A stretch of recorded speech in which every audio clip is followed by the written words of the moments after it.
I've just disembarked a cruise where I sailed from Singapore to Tokyo. We cruised 3,772 miles, visited 4 countries, and it was unlike any cruise or trip I've ever been on before. For years, I've wanted to explore Asia, but I wasn't sure if a cruise was the best way to do it. I wanted to make sure that I made the most out of my time in each country, given that it took so long to get there from my home in England, but I was also nervous about not speaking the language, not being able to read the signs, and not really understanding how anything worked in that part of the world. I didn't know how much money to bring, how I would cope in the weather, what I would eat, and if there were any cultural differences that would cause me problems. I found a cruise on an American cruise line that sailed to the countries that I wanted to visit, and I thought that this would be a good compromise. I would be far out of my comfort zone during the days in the ports, but I would have the ship to come back to in the evenings, or at least that was the plan. We flew direct to Singapore from London, and after a 13-hour flight, we were ready to head to our hotel. Because of the time difference, we had time travelled forward 7 hours and missed an entire day, which meant that we pretty much had one day to explore the entirety of Singapore. I was determined to make the most out of it, but after a good sleep, of course. One of the top things to do in Singapore is to visit a place called Gardens by the Bay. This area was built in 2012 and it is phenomenal. It costs over $1 billion to build and costs $15 million per year to maintain. The park was designed for everybody in Singapore to enjoy, and you only have to pay to go into the different conservatories or up the sky trees. I couldn't believe how clean and tidy and safe Singapore felt, and I thought to myself I could live here. That was until I spent about 5 minutes outside. It was hot, really hot, and the cruise would only get hotter as it went on. Even the airports and the trains, they were just so clean and lovely. Look at these little plants in the airport. We climbed the sky trees. I say climbed, we of course went in the lift, but we explored the flower dome and the cloud forest. The flower dome is the biggest greenhouse in the world, and all of the signs around were from the point of view of the plants, which did make me laugh. Don't tread on us, we're trying to grow. I know I'm pretty, but please don't touch. Please don't cover me with gravel. Plant, I wasn't going to cover you with gravel, but now that you've asked so nicely, I definitely won't. I'd heard a lot of things about how expensive Singapore was before I came, but to be honest, it seemed very similarly priced to where I live in the south of England. It was a lot more expensive than the other places we visited on the cruise though, so maybe that's why. The views were incredible from the observation tower, and I never knew what I would find around the corner. It might be a giant baby, it might be a furry cactus, maybe even a dragon. We wandered along the waterfront of Singapore in the evening, and I started to organise the plans I'd made for the cruise. The cruise that I booked was on board Spectrum of the Seas, and over 1 million people cruise per year from the Singapore cruise port. I usually don't do cruise line excursions and I prefer to do my own thing in the ports, but that isn't always easy in a place where you can't speak or read the language. In total, I booked 3 excursions, one for our first stop in Vietnam and 2 for the Japanese ports. I figured I would work out my own plan in the other ports, and I hoped that I wouldn't regret booking the excursions because they were not cheap. Each one cost at least £100 per person. I usually like to cruise on a budget, but this was a bucket list, dream come true kind of trip. Dare I say it, cruise line excursions can sometimes be a little bit boring and it can often feel like a game of follow the flag, but we had very dramatic excursions on this cruise. We even left some guests behind at one point. Embarkation was pretty easy, and because I'm from the UK, we didn't need any additional visas. We quickly found our cabin, had dinner, and started our sail away from Singapore. The skies looked absolutely terrifying, but it was still well over 30 degrees, and the rain didn't actually ever catch us on the ship. The first stop of our cruise was in Nha Trang in Vietnam, and this was a tender port where you use the lifeboats to get to land. Being on a cruise line excursion meant that we had a priority slot on the tender and that we had to meet in the theatre at 8 AM. Usually I would say 8 AM is too early for me, but you don't get to pick, and to be honest, because of the jet lag, times didn't really mean anything to me. Our first excursion didn't really have very much access to aircon, and given that the humidity was 80% and the temperatures were over 40 degrees Celsius, I did find it tough. We booked the Nha Trang highlights tour and we spent most of the time off of the bus. I couldn't tell honestly if it was tears or if it was sweat dripping down my face at times. We visited a place where we heard some local music and we learnt about crafts like net making and guitar making. I found this funny looking cat and all of these very subtle statues. I don't know how to describe those. For me, it was like a game of moving from one fan to the next fan, desperately looking for another fan. Next up was a tower that was amazing to see. Apparently this building didn't include any mortar between the original stones, and these original stones never grow any moss on them. Modern day people have no idea how to replicate this stone, so well done to whoever built this way back in the 7th century. We did have a long time at the tower, longer than I would have liked in the heat, and there wasn't really any escape from it, even in the shade.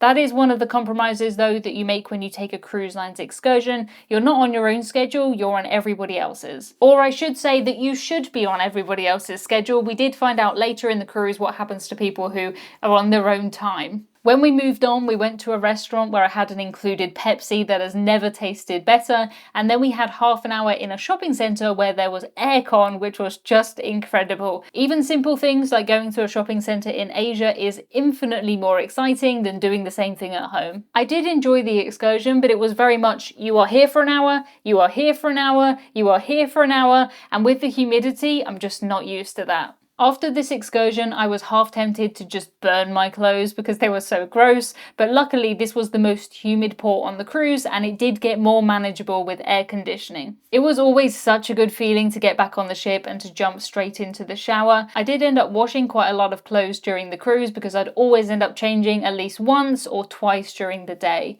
If I was going to see a show in the theatre or to relax in the solarium, I didn't want to be in my sweaty clothes that I'd worn all day.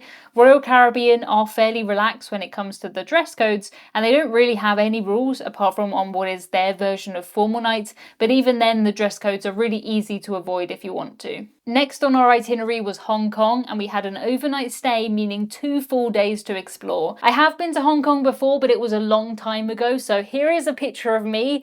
Let me know if you would recognize me from this. When looking at the Hong Kong excursions, I noticed that they had a hop-on, hop-off bus. I absolutely love these types of buses, and they're a great way to cover a lot of ground. I also really love the little audio guide and the music that comes with it. I know some people don't like it, but I've learned a lot from them over the years. It does make me laugh when the music doesn't fit with the audio though. They always have some sort of generic jazz music to fill the gaps, and sometimes they'll be talking about a war or a massacre, and then they'll go straight back into this upbeat jazz number. It just always makes me laugh. I knew that in Hong Kong they had an easy to use train system, so I decided that I would book the 2-day ticket myself and I would work out how to get to the start. I didn't realise that we would be docked so far away, but it was literally half the price, and in my opinion it was totally worth the price saving. We docked at the Kai Tak cruise terminal, which is built on what was once a runway. It was a very nice terminal, and there were these buildings on the side that I could see from the ship. I wondered what they were for, and it turns out that they were COVID quarantine rooms, and there were 2,700 rooms here. The people of Hong Kong are hoping that they can be turned into housing, and I sure hope they can. The first day we disembarked around lunchtime as we had a trip on the North Star booked for the morning. It gave us great views of the ship and great views of Hong Kong.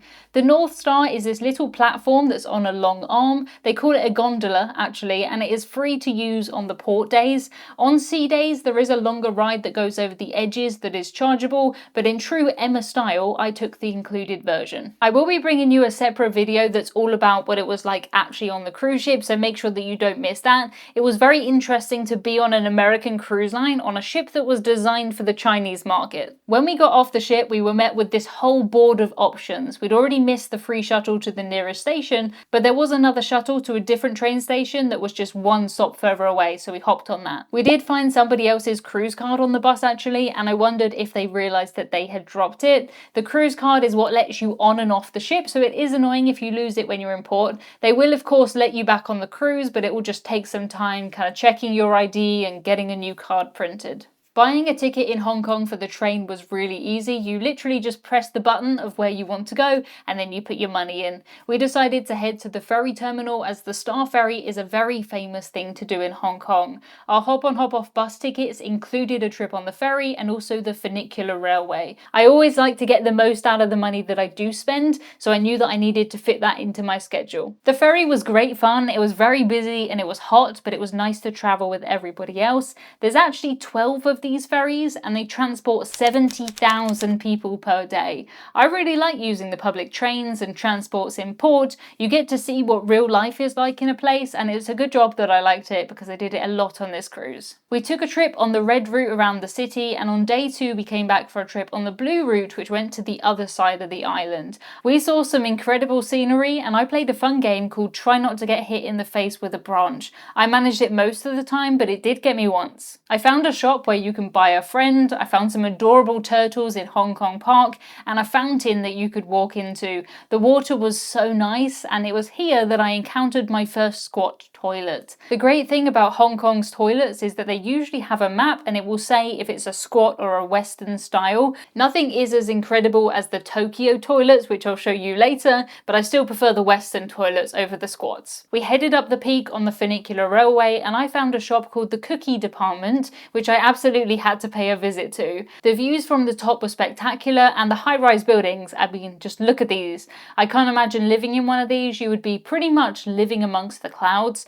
Hong Kong has a population of 7 million and most people live in apartments like this. I did consider getting this thing for my cat Hudson from the gift shop, but I decided that he would literally scratch my eyeballs out if I tried. Back on the ship, we had the most amazing sunset as we sailed away from Hong Kong. It was beautiful, but not quite as incredible as the drone show that a Japanese port would put on for us later. Sailing away and looking at these buildings made me realize just how many of them there were, building after building. It made me realize how many people's lives were going on in here, and I wondered if any of them were looking at us sailing away. I'm sure somebody was. It was the perfect temperature in the evenings to wander around and to explore the top decks of the ship. In the day, it was usually pretty empty because it was so hot. Our first Japanese port was Nagasaki, and it was here that I got myself into a bit of bother at immigration, and that is the understatement of the year. Immigration when you enter Japan on a cruise is different from most other countries. We all had to get an immigration ticket, and then we would go through immigration when our number was called. Nobody could come back to the ship until everybody had been through immigration, so there really wasn't any messing around. Even if you were from Japan, you had to get off the ship, go through immigration, and then wait till everybody was done before you could get back on board. I was in my cabin and I was sticking on these false nails when I accidentally dropped the glue all down my left hand. I have no idea why. I've been doing my own nails for more than a decade and I've never had an accident like this before. It was terrible timing. I did my best to clean it off as best as I could, but about 30 seconds later they called our immigration number and we had to go through immigration. I thought to myself, oh, it's no problem. It's just glue. No one will look at my hand. I'll clean it off properly later. You can imagine my horror and my panic when I walked into the immigration hall with my passport, with all the papers that I needed, and I saw everybody lining up for a fingerprint scanner. My heart dropped and my heart rate must have increased to about 200. My finger had glue on it, and nail glue is basically super glue. It wouldn't peel off. I had nowhere to clean it. I couldn't go backwards. I could only go forwards. I hoped that it would be like that episode of The Simpsons where Bart has a fake nose stuck on and he basically fear sweats it off, but that was not working for me. It felt like ages standing there with my finger in the scanner, and in the end the man asked to see my finger. I showed him and it just looked as though my skin was peeling off, so he probably thought I had some sort of terrible skin condition and he felt sorry for me. Either way, he did let me into Japan and it was a massive relief, but talk about the worst timing in the world. The top thing to do in Nagasaki, according to the cruise lines, is to visit the Atomic Bomb Museum, but I didn't feel like visiting that one. I had my own plans. I did a little research pre-cruise and I realised that the ship docked right in the middle of town. I decided not to do an excursion and I hoped that we would be okay doing whatever we wanted by ourselves. I knew that English wasn't spoken much in Japan and I hoped that we wouldn't be stuck unable to buy tickets or unable to buy a drink. I did not have to worry about not being able to buy a drink because there is a vending machine for every 23 people in Japan. That is over 5 million vending machines and I have never seen anything like it. On every street corner there was one. It was around 80p or $1 for a drink, which I think is a bargain. Usually they had Coke, rarely Pepsi, water and different types of tea. This grape soda was my favourite and the worst one was this unsweetened tea. Now I know why tea is usually sweetened because it is disgusting. I'm glad I tried it, but no thank you, I don't want to try it again. We went across from the ship, up the hill and up to Glover Park. It cost around £3 to enter and it was well worth it. The park was beautiful and it had these travelators to go up to the top. It was worth it just to pay £3, not to have to walk up the hill. I found a Pepsi Zero, lots of koi, and even a friendly pigeon. This is what I mean about the vending machines. They are just absolutely everywhere. I wish that they were at home too, but I don't think any shop here would put a vending machine outside, because I think in theory shops want people to go in the shop so they buy a drink and they also buy other things. I don't know where all these ones in Japan came from. Who put them there? Don't know. I used Google Lens to translate the messages on the drinks, and sometimes it worked better than others. If you sweat, minerals sweat. When you gulp, minerals gulp. Brilliant. Now I understand completely. They did have one drink that I was very suspicious of on the cruise ship. It is called Coke Plus, and it is the Japanese version of Diet Coke or Coke Zero. It turns out that it has fiber added for a laxative effect. I do have more information about this on my website if you want to find out how to avoid it, but it's safe to say that I spent a lot of the cruise looking out for this drink. Usually on a cruise there will be some water, juices, and tea and coffee included in the buffet, but drinks at the bars do normally cost money. You don't have to spend any money on drinks on a cruise, but most people do. I don't drink alcohol very much, so I decided to buy myself a soda package. It was around $10 per day, and that meant that I could have unlimited soda. I definitely got my money's worth. It was in our next port that we left 3 people behind. The port was Kumamoto, and I booked an excursion to visit the castle and the stone bridge. Our excursion was around 6 hours long, and we spent 4 hours of that on the bus. I was kind of ready for this because I did do some research and found out how far away the castle was from the port, but it still was a lot of time on the bus. We drove to the castle and had a very quick tour outside. When we were in the gift shop, I saw this and I genuinely said, "Oh look, it's a watermelon Christmas tree." I wasn't even joking. I thought that that's what this was, but it turns out this was the castle that we just visited, which I suppose makes more sense. The walls of the castle are designed like this so that people can't climb up, and if you did try to, they would throw rocks down on you, which honestly sounds like something from Takeshi's Castle or Total Wipeout, one of those shows. We bought a couple of souvenirs, and cash definitely still is king in Japan. They do take cards in the major shops, but cash seems to be preferred. They always put the change down on this little tray so that you don't have to touch hands, which I love, and they always use 2 hands to hand you things as a sign of respect. I worked for a few years in a supermarket called Asda, and I wish that we had these little trays because I brushed hands with way too many people. All in all, we had an hour to explore the castle, and then we had to be back at the bus. The time was 12:30. Our guide told us at least 10 times that we had to be back by 12:30. She wrote it on her board, it was written on the front of the bus, but when the time came, we were missing 3 people. There was only 1 car park or parking lot if you're from outside of the UK, so I really don't know where they could have got to. Our guide had already told us how important it was that we were back on time because we had to drive an hour and a half to the next place for an event that only happens once a day and a couple of days a week. We waited for an additional 10 minutes, but at that point we did just have to go. Our guide did phone the other guides who were also doing the same Royal Caribbean excursion so that they could in theory be picked up by a later bus, which I thought was nice. They didn't have to do that. Royal Caribbean would be completely within their rights. If you don't come back to the bus on time, they can leave you there. People all the time miss their excursions. People miss the ship completely. The cruise line can't really do that much apart from if they put everybody on a piece of string, which is just not practical. We made it to the stone bridge to see the water release ceremony with about 15 seconds to spare. One more red light and we absolutely would have missed it. We were very, very lucky. We didn't have time to get up to the top, but it is worth noting that there aren't any railings or banisters up there.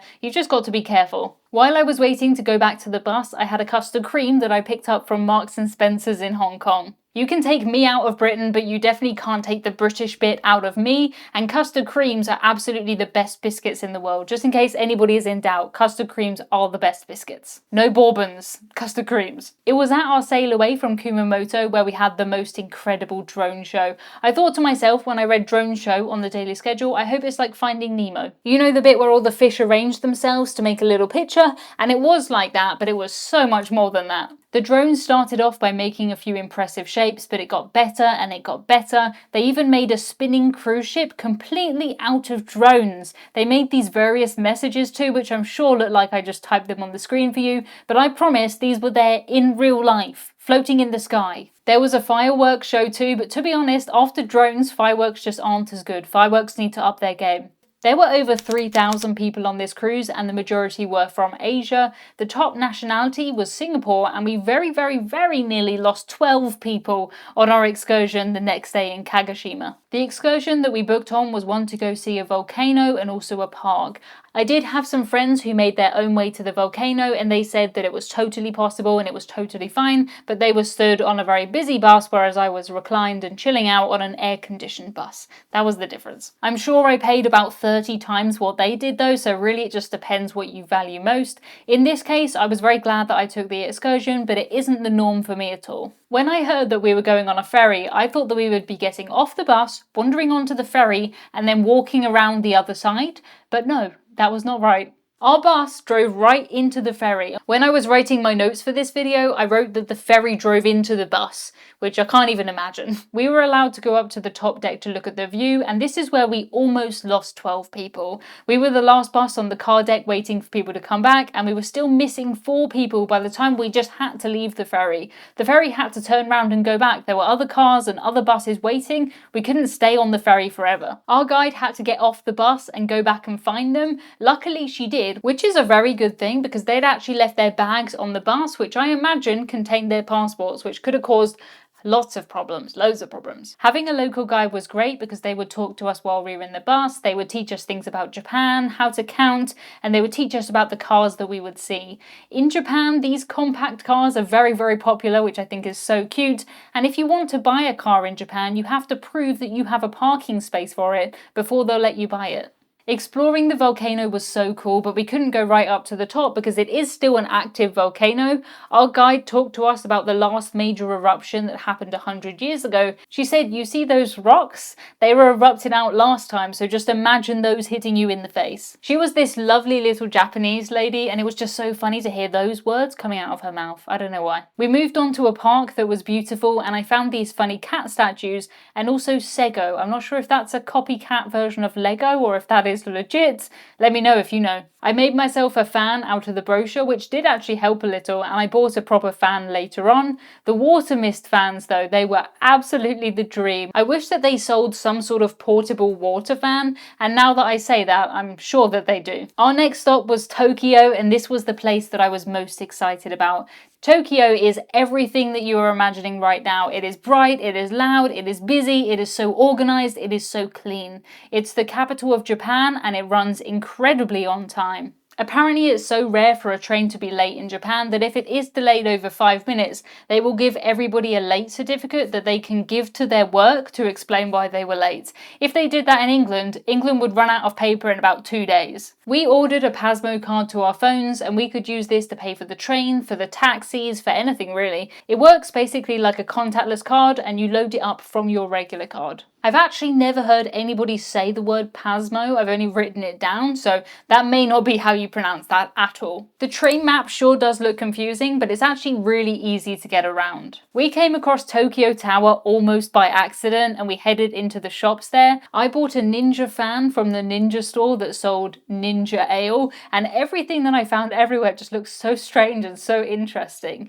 Tokyo is full of massive shopping centres that are 6 or 7 or 8 or 9 stories high, and that is your Britishism of the week. The building that has lots and lots of shops in it, we call a shopping centre, which is of course spelt R-E, not E-R. Shopping mall is something that sounds very American, and I've never heard anyone say that in the UK. It's a shopping centre. Even the simple things are so interesting in Japan, and it is my favourite place that I've ever visited for sure. It is bonkers to think that Tokyo used to be a small fishing village. We went to 7-Eleven for snacks and drinks, and even that was so much fun. If you do want to get cash out in Japan, the 7-Elevens have ATMs that accept foreign cards and are probably your best bet. We found another lovely park complete with these incredible Japanese toilets. There are free to use public toilets everywhere in Japan and they are the best toilets in the entire world. The toilet seats are heated, they play music or they play water noises for privacy. There's so many things that you can do too. If you want your bum dried, if you want it washed, you want to make the water stronger or colder or anything,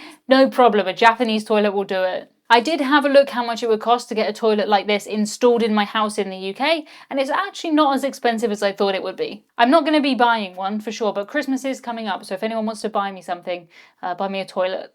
Another thing that I really like is this hat that I saw on a dog in a park. Japanese people love their dog clothes and the dogs are just absolutely everywhere. They're often in prams or they're being carried like babies in a sling. I did see one man walking a turtle in Tokyo Park, so it's not limited to dogs. English English really isn't spoken much in Japan, but it's amazing how little you need language to communicate. We could buy things, we could get in a taxi, it was no problem. Google Translate does of course help a lot, but every person we met was so polite and so friendly. They didn't ever expect us to speak Japanese, and they were so happy just to use hand signals or gestures. If you were buying something, they would just type it in on a calculator or on the screen, they would just show you, and you really don't need to use any words. Crossing the busiest crossing in the world was definitely one of the highlights of the trip for me. This is Shibuya Crossing, and over 2 million people cross it every day, with around 3,000 people at each crossing. That's enough people to fill a cruise ship at every single crossing. It felt like being in a movie or a TV show. Definitely not the place to go if you don't like crowds, but it felt very safe and no one was bumping into each other. Everyone just kind of knew where they wanted to go. We don't have anything like this back in the UK, and that is what I love so much about cruising. There is so much variety, and I'm sure if somebody from Japan came on a British Isles cruise, they would find lots of funny things that I don't even think twice about.